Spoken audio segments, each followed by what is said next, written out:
First Watch with Sheriff Mark Daniels on KWCD Bisbee Sierra Vista. Hosted by Public Information Officers Carol Kappas and Grady Butler. First Watch is brought to you by Sulphur Springs Valley Electric Cooperative. And welcome to your Friday. I'm Grady Butler, and with me is Carol Kappas and Sheriff Mark Daniels. Good morning. Good morning, Cochise County. Hello, everyone. And you wanted to start with a shout-out to Buena High School. They do. Their boys' varsity basketball team. I believe they're moving into the semis now. They won the other night.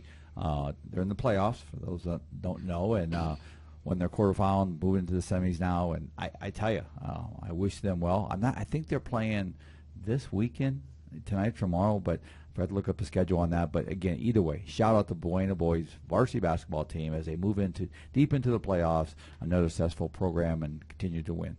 And to talk about the girls for a little bit, we have girls wrestling.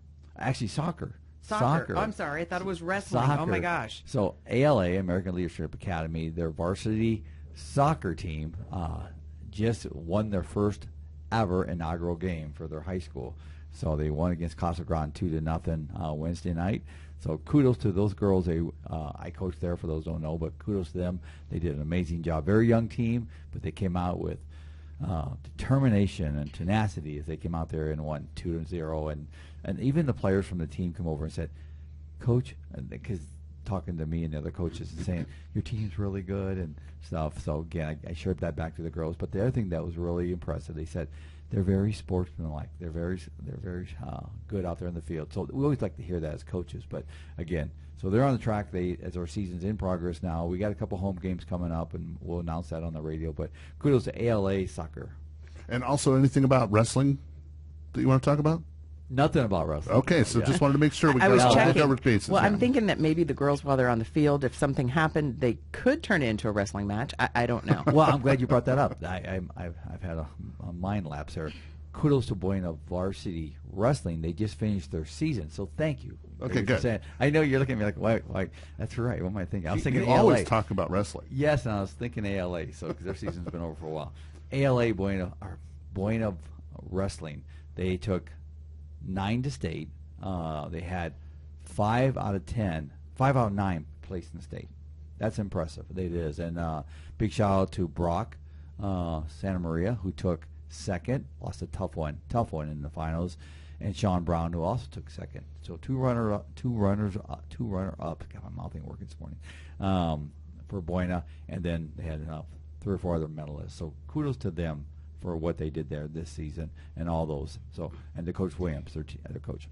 And Mardi Gras is coming up, and I know that Carol's very excited about that. I was stupid excited 2 weeks ago, and I was just testing people to see if they were paying attention. So truly, Tuesday is Mardi Gras. Everybody get ready. Get your king cake. Is it truly it? I swear to you, and I checked your calendar before we started for Ash Wednesday. So Tuesday's the day that you do the stuff and you just have a good time, and then Wednesday's Ash Wednesday. So thank you for everybody being patient with me, and I know I was just more crazy excited 2 weeks ago, but hey, I'm still excited. Mardi Gras is here. And you still can decorate your house, run around your backyard, whatever you need to do. And Well, how you celebrate it, it's up to you. Beads are there. Beads are there, yes. Well, let's give a shout-out to J.D. You went to an event that was in his honor. Yeah, it's a couple events for J.D. as a bring his tenure to a close. And again, I can't say enough about what he's done for Cochise College, the community. He's brought community into community college and all the things. So it was a nice, warming retirement send-off for him and Melanie, his wife and family. They're all there. And after his almost 16 years of service to Cochise College. JD's the president of Cochise College, if you don't know, and done a lot for public safety from our academy and driving track, all the things he's done. So got a warm welcome and a warm send-off. And JD, we wish you and Melanie and all your family great retirement. And I know we'll see you very soon doing something in our community. And one of the things that they also were working on, made a reality, is simulators.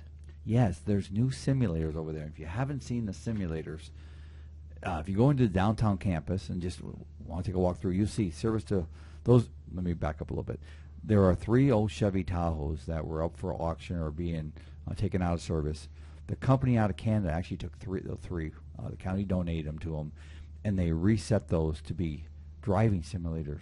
They're the coolest state-of-the-art type simulators, and there'll be a service police car marked out, a college one for the academy, and then a sheriff's one, all in this room with a helicopter. They have a simulated helicopter, And then there's an ambulance over there too. So this is like state-of-the-art stuff that we've never seen in driving before for law enforcement.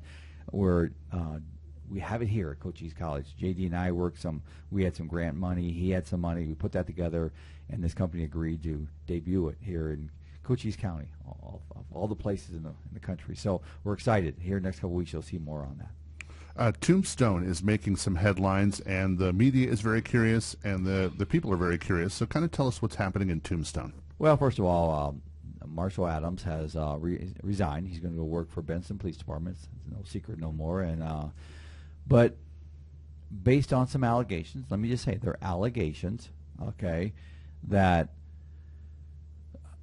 they have to be checked into, no doubt about it. So we were approached by our office. We're actually overseeing. I have a commander over there, Bob Watkins, who's running the Marshall's office right now. But for conflict of interest reasons, we reached out to Attorney General's office to look into this, to let's have the facts on the table, not opinions, not rumors. I mean, that seems to drive so many things, and social media, all the thoughts.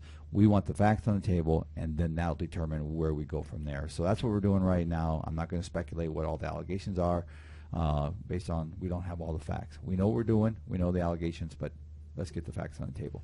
And one of the other big things for this week was the governor's executive order that was signed in. So in case people don't really understand what that whole thing was, what was our responses? What was the actual executive order and our responses? Well, let me give some history on it. And this is, I speak on behalf of sheriffs on this too, the 13 sheriffs out of Arizona that work really close together, in the fact that about a month and a half ago, maybe even 2 months, I got a call from Homeland Security, from Arizona's Homeland Security office, and saying, hey, would you guys participate in a statewide fentanyl task force? We said, sure.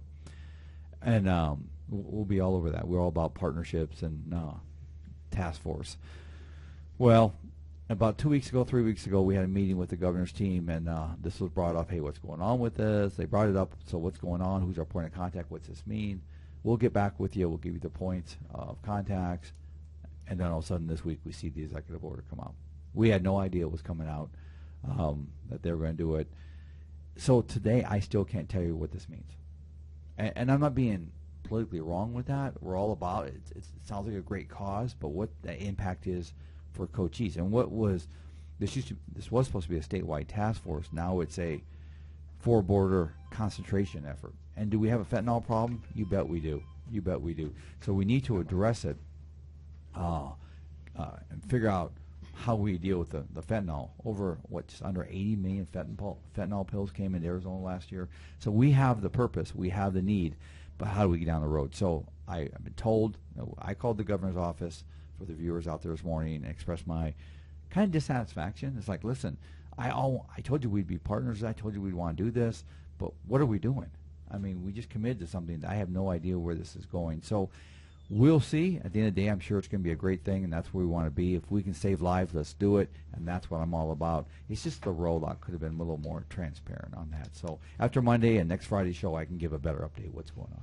And talking about ways to move forward, too, and some of the border issues, how is it going with the Army being here, the military being here?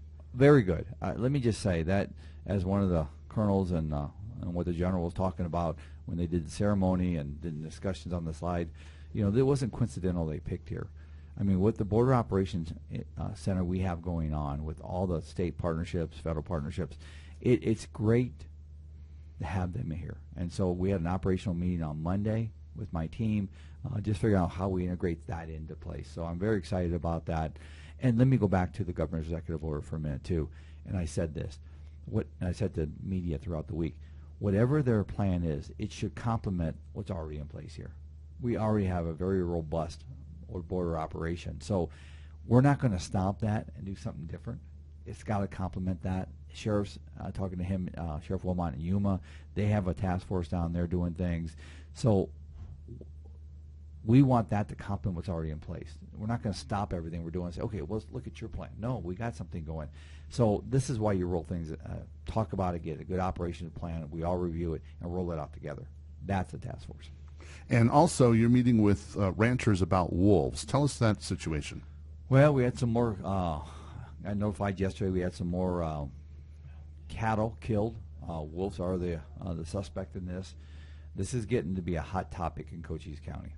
very hot. You got some ranchers that are very upset.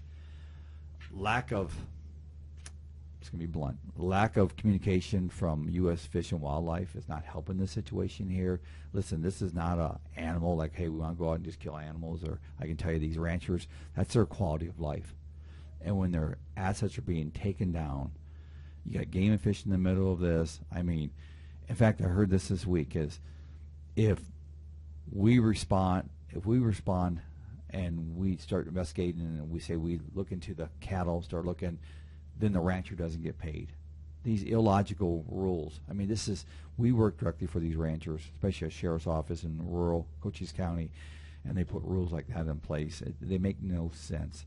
Bottom line is we have to work together here too. So we're really, and then yesterday's notified, I think 1 or 2 were killed yesterday. I haven't heard the final results. The ranchers are blowing my phone up, rightfully so, and I've been working on them. We're going to set up a meeting here either today or this weekend. We got to get our hands around this, and I'll be making some calls. But again, you're going to see more and more on the wolves. And speaking of wild animals, we're having an issue with gray foxes and rabies. And so that's, I mean, people are out in their yards and they have this attack going on. The most recent one in Pueblo del Sol, the neighbor was out, fox attacked him, he was able to get inside. The other neighbor doing yard work, fox went for him, he jumped in his car, window down, and the fox jumped in there with him. So you can imagine what that melee looked like. He ended up having to be transported by ambulance to the hospital. So we need to make sure that everybody knows that that particular animal was not located, but pretty cognizant of the fact that it most likely is rabid or is positive for rabies. And they typically die once they contract the disease to that level within 48 hours. So the animal is most likely deceased. But the other ones we were able to, our USDA agent was able to capture and euthanize and did test positive for rabies. So there was one more yesterday that was reported, night before last, at the mall at Sierra Vista. During the daytime, fox roaming around, but no reports of attacks. So there's a lot of different things that people need to understand. Please, please be aware of your surroundings. And our USDA wildlife agent wanted us to stress that if you do encounter one of these animals, that it starts to attack you, walk, don't run. That's going to be really difficult because if you have something attacking you, you're going to like scream like a guy and you're going to run. But I just had to throw that in there. But you just have to make sure, try to be calm and make sure that you report it right away, because all of our law enforcement is on heightened alert right now, making sure that we take care of this. Yeah, especially if we're a hiking community. If you're out there in one of the trails and you come across one, or you're walking down your street, especially in south of Sierra Vista, the PDS area, Ramsey area, and I know I've seen foxes in that area. So just be careful, be vigilant on that, like you're saying, and instinct's going to take over. We can preach all day. People are going to do what they need to do to protect themselves. So just be careful, but make sure you call law enforcement no matter what happens, and let us intervene on that. Coming up, you've got your annual employee meetings. What do you do at those? Our annual employee meetings, we go around the county and we meet all our team members, our employees, however you want to call it, and we tell them what's going on, what's the updates, what are we thinking as an administration, where's our sheriff at, what's his thoughts, and just to get out there and spend some time with our employees. We have a lot of new detention officers, a lot of new support staff, a lot of new deputies, that this is our opportunity to spend some time with them and their opportunity to spend time with us and ask questions like, hey, what about this? What are we doing here? And it just unifies our agency, our office, in such a good way. And we do the same thing in the community and stuff. So, again, we're looking forward to that. Kicks off Monday in Wilcox. And we want to give a shout out to Sierra Vista Police Officer Daryl Scott. Daryl Scott. If you don't know Daryl Scott, and people know him best, probably not by the name, but by when he was he's a motor officer. Remember when Sierra Vista PD first got their motors? And Daryl was out there on this motorcycle, stopping everybody in Sierra Vista and saying hi. I'm saying that in a good way. And Daryl's one of the nicest guys. If you got a ticket from Daryl, you're probably saying, that's that guy that wrote me a ticket. He's one of the nicest guys you ever met. He truly is. And his wife's the principal over at Pep Tech, I believe it is, and just a great family. And so he's retired from the military. Now he's retiring after many, many years at Sierra Vista Police Department. And He's over at the academy right now. He's one of the counselors over at the police academy. Does a fabulous job with the new recruits for all the agencies, working with our team, and it's a good partnership we have there. And we're going to miss him. We're truly going to miss him. I wish Daryl. I talked to him just the other day. I said, "So you're really going? You're really going to go?" And he said, "Yes, I'm leaving." So, but something tells me we'll see Daryl back doing something for this community. He's not going to idle long. So, Daryl, congratulations. There's an event that you do every single year, and it is tomorrow. Men Who Cook. Yes. So that's tomorrow. Ray McNeely, our outreach, who means that he's my community outreach guy, he'll be doing it with me. So we're going. It's put on by the Symphony folks to raise funds, and it's Men Who Cook. Come on out there, and it's all these 20 chefs put some kind of food together, prepared.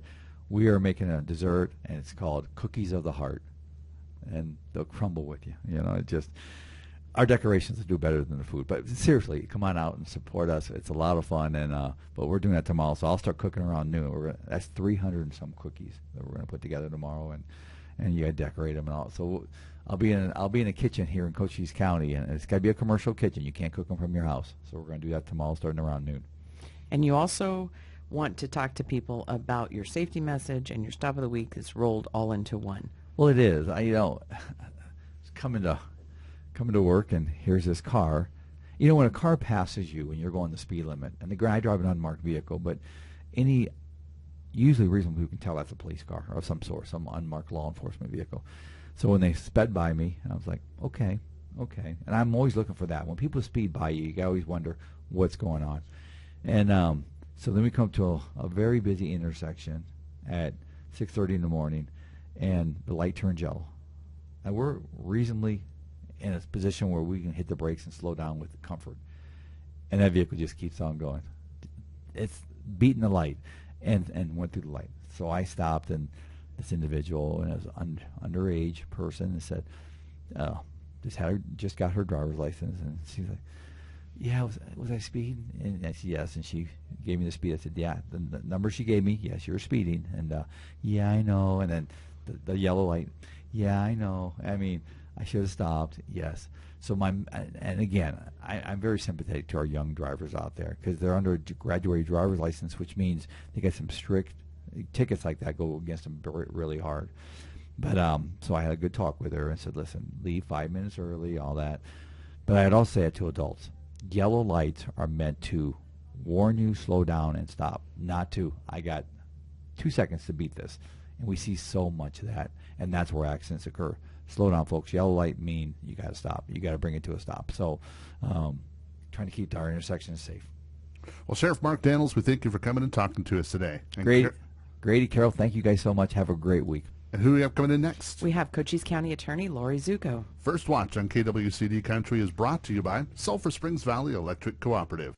Giving you an inside look to your sheriff's office. Let's go back to First Watch on KWCD. And it's brought to you by Sulphur Springs Valley Electric Cooperative. I'm Grady Butler. With me is Carol Kappas and our next guest. Welcome back, Cochise County, and thank you so much, Cochise County Attorney Lori Zuko, for being here.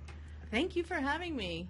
So first of all, introduce yourself and give us a little backstory on how you became the county attorney.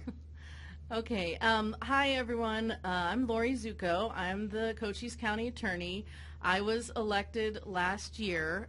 Prior to that, I have been with the County Attorney's Office for 15 years. I was the Chief Criminal Deputy for the last 6.5 years. I've actually been a lawyer for 28 going on 29 years, all my experience mostly in criminal law.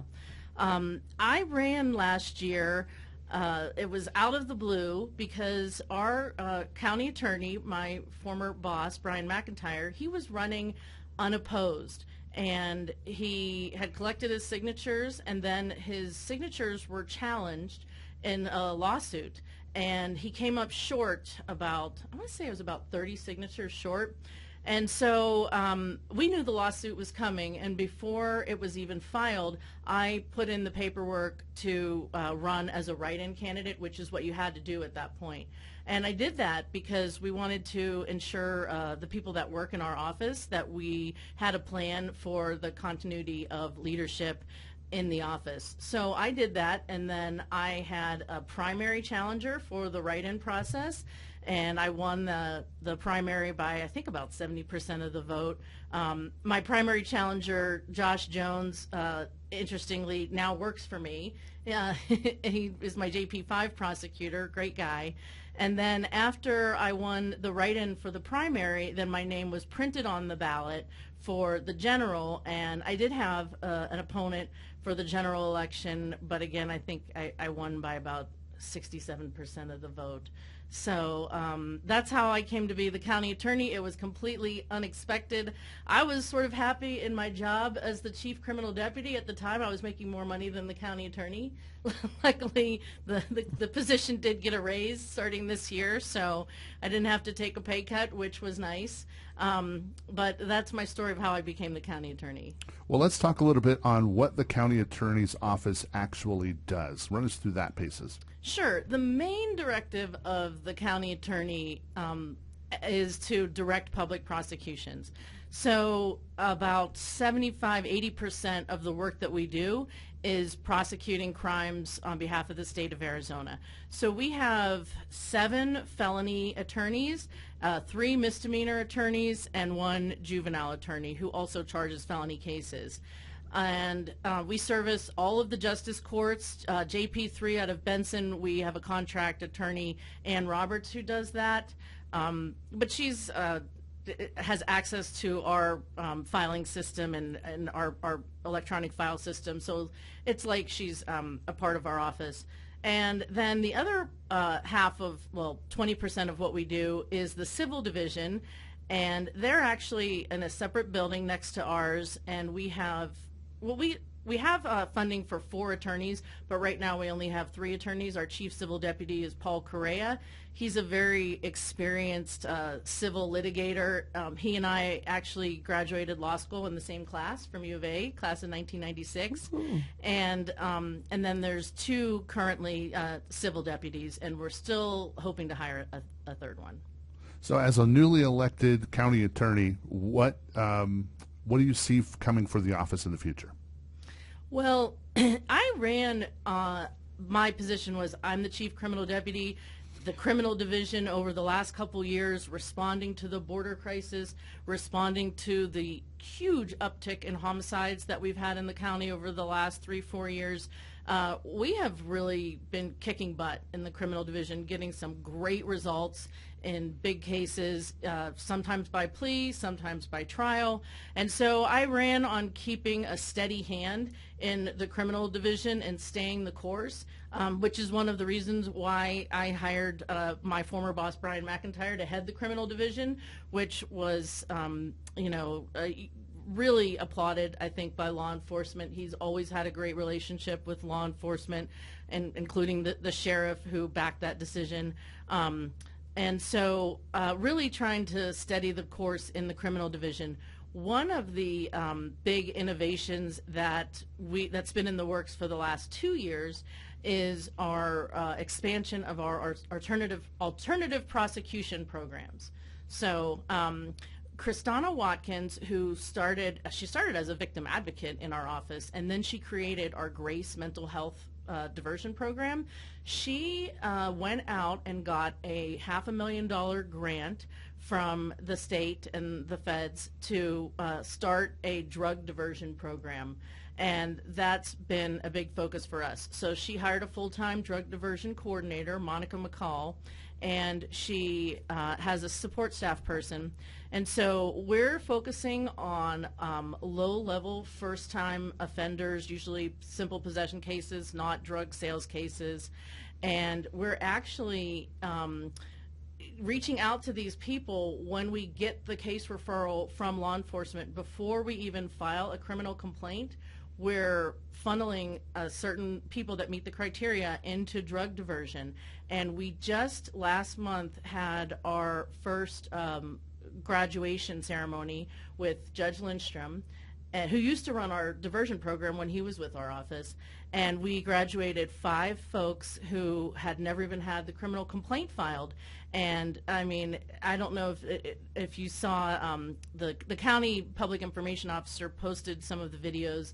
One of the young ladies who was pregnant during the graduation spoke about what a life-changing experience it was for her going through drug diversion. So that's something that we're really excited about. And we just got word this past week or so that we're going to be able to continue this program even when the grant runs out, I believe, because we're going to get some money from the opioid settlement to keep it going, which was really great news. Well, congratulations on winning the position, and we look forward to working with you over the next couple of years. And thanks for coming and talking to us today. Thank you for having me. And Carol, who do we have coming in next? We have Cochise College. They're going to be talking about all things going on for them. First Watch on KWCD Country is brought to you by Sulphur Springs Valley Electric Cooperative. Giving you an inside look to your sheriff's office. Let's go back to First Watch on KWCD. And it's brought to you by Sulphur Springs Valley Electric Cooperative. I'm Grady Butler. With me is Carol Campus, and our next guest from Cochise College is Jen Marie Zalesnik. Good morning. Hello. And you are with a really cool event that's going to be happening tomorrow. What is that event? Oh, yep, the Youth Arts Festival we have at Cochise College Sierra Vista campus. It's going to be from 10 a.m. to 3 a.m. To 3 p.m.? Yep. I was at 3 a.m. That'd be a did I say 3 a.m.? Oh, my gosh. It's going to be a party. Yeah, that would be a party. 10 a.m. to 3 p.m. So when people come to view this, what are they going to find? A lot of fun, a lot of creativity, a lot of imagination, inspiration. We have all different kinds of projects going on, from 2D, 3D, music performance, a lot of make and take projects. So you come, make some stuff, take it home with you, and continue the fun. There's also a lot of sensory play activities for like younger kids. So clay play, some basic origami, some other things where we're just playing with material with no expectation, and then you kind of just leave that experience having had fun. And that sounds like really cool. And you mentioned a lot of stuff, because when I think of an art festival, I think of drawings and paintings, but there was more in there. Tell us about some of those, like 2 and 3D and music. Oh, yeah. Well, a lot of the 2D stuff will be like mixed media based, so between drawing, painting, collage, things like that. The 3D, we have clay. We also have some paper sculpture, and I'm trying to think some other 3D things off the top of my head, but performative-wise, we have, the Sierra Vista Community Theater, the youth program there, that are going to do some pop-up performances and improv games. Cochise County Youth Orchestra has an instrument zoo where you can kind of learn about some of those instruments with some demonstrations. We have new Project Encore Groove Lab. I've been excited about them because they're doing great things in the community, and I've really wanted to showcase them for a while. So we have Project Encore. The Cove Choir Chorus is going to be performing. I believe they set some times, 11, 12, and 1, that they're going to do some performances. So look out for that because they're really excited to perform. I think it's a group of like 12 kids, maybe 10 or 12 kids. So Project Encore will be doing some demonstrations too on some of the music instruments they're bringing. They're also doing magnetic poetry and collaborative coloring. So they have a whole wide variety of a spread of activities they're doing, and I'm so thrilled to have them. And then we also have the Girl Scouts of Southern Arizona that are joining us this year. They're new, and they're doing mixed media explorations with the Girl Scouts. And so they also have a lot of activities going on within their singular appearance there. And then the Sierra Vista Public Library Youth Services is joining us this year, and they're doing buttons and bookmarks, like personalizing buttons and bookmarks. This sounds like it's going to be a lot of fun. Where can people find more information about this? Cochise.edu/events. We have an event page for that, as well as on social media on Facebook. You can search our site on Facebook. And this is not the first time you've done it. So I remember having you here before. Can you just tell us really quickly how your previous event went? Was it a huge absolutely. success? Yeah, this has been this is the third year I've taken it over. That first year was really great. It was exactly what I hoped it would be, and it still continues to be that. It still continues to grow and expand, and I talking to you like this is really helpful to get the word out to the community, because we're really hoping to see those families come to this event and have a great day. The Union Cafe, by the way, is also going to be open for the duration of the event. So families, if they come, we have food for you, so you don't have to leave campus, and you can spend the whole day with us making art. That sounds like a lot of fun. So what time is this going to be tomorrow? It's 10 a.m. to 3 p.m. on the Sierra Vista campus at Cochise College, and it's spread between the Library Commons, Student Union, and the Student Union patio. Sounds like it's going to be a lot of fun. Well, thanks for coming and talking to us today. Thank you so much for having me. Appreciate That's it. Jen Marie from Cochise College. And I think we're going to talk to Scott Borgstadt next. I saw him walk into the building, so we'll see about talking to him in just a moment. It's First Watch on KWCD Country, and it's brought to you by Sulphur Springs Valley Electric Cooperative. Giving you an inside look to your sheriff's office. Let's go back to First Watch on KWCD. And it's brought to you by Sulphur Springs Valley Electric Cooperative. I'm Grady Butler, and with me is Carol Kappas and our next guest. Welcome back, Cochise County, and thank you so much, Scott Borgstad, for being here. You Good are always morning. amazing. Good Friday morning. So tell us a little bit about what we are doing, not we, you are doing tomorrow. Oh, tomorrow. Tomorrow is the Shred-a-thon and Drug Take-Back Day, something we've been doing for the past few years right about this time. It starts at 9 o'clock at Veterans Memorial Park and goes to 1 o'clock or until the shred truck is full. Folks can bring in, their paper products that they need to have shredded. 5-box limit, please. And we're talking, boxes, computer paper boxes, not, refrigerator boxes, But 5-box limit on that. It'll be on the west side of Veterans Memorial Park. There'll be signs directing traffic on how to proceed through there. Come on through. You pull into, the parking area that we'll have set up. We have volunteers that will take your paper out of your vehicle and put it through the shred truck for you. It is a free event. However, donations are appreciated. And if you have any prescription medication, bring that along, and we'll make sure that it is properly disposed of. Now, things that we don't accept are needles, ointments, liquids, or inhalers. The inhalers just don't go through the incinerator very well. They tend to explode, so they don't like us to get those. But yeah, it's a great event. Last year we did right at 10,000 pounds of paper. That's a lot of paper. That's a lot of paper. And I think it was like 80 pounds of medication that we collected. You think about, 80 pounds, that doesn't sound like much until you look at a pill and go, what, 80 pounds of these, And so a lot of medication coming, that's expired or not in use anymore that we take and make sure it's disposed of properly. And this is a great way to protect your identity, too, by shredding your papers. And it's a great way to keep the family safe by getting rid of drugs that may be sitting around. Yeah, exactly. And it's a win-win for everyone on this type of thing. A couple of things we do ask for. Make sure there's no metal, in the paper, no paper clips or, the big binder clips, that type of stuff. It just takes a lot more time to, get those off there and give them back to folks. So go through it a little bit beforehand, please, and make sure it's just paper. Like I said, bring it in a box, a bag of some type or whatever, and we'll dump it into the bin and get it shredded and take care of your identity and get rid of all that unnecessary paper. All right, we'll invite everybody out to your event tomorrow one more time. All right, Saturday tomorrow, March 1st, at Veterans Memorial Park from 9 a.m. to 1 p.m. And Carol, how do they get a hold of us at the Sheriff's Office? Reach out. You can give us a call, 520-432-9500, for any non-emergency or question you may have. Check us out on our webpage at cochise.az.gov/sheriff, or take a look at our social media, starting with our Facebook page, Cochise County Sheriff's Office, Sheriff Mark J. Downs. That'll lead you to our Instagram and our X.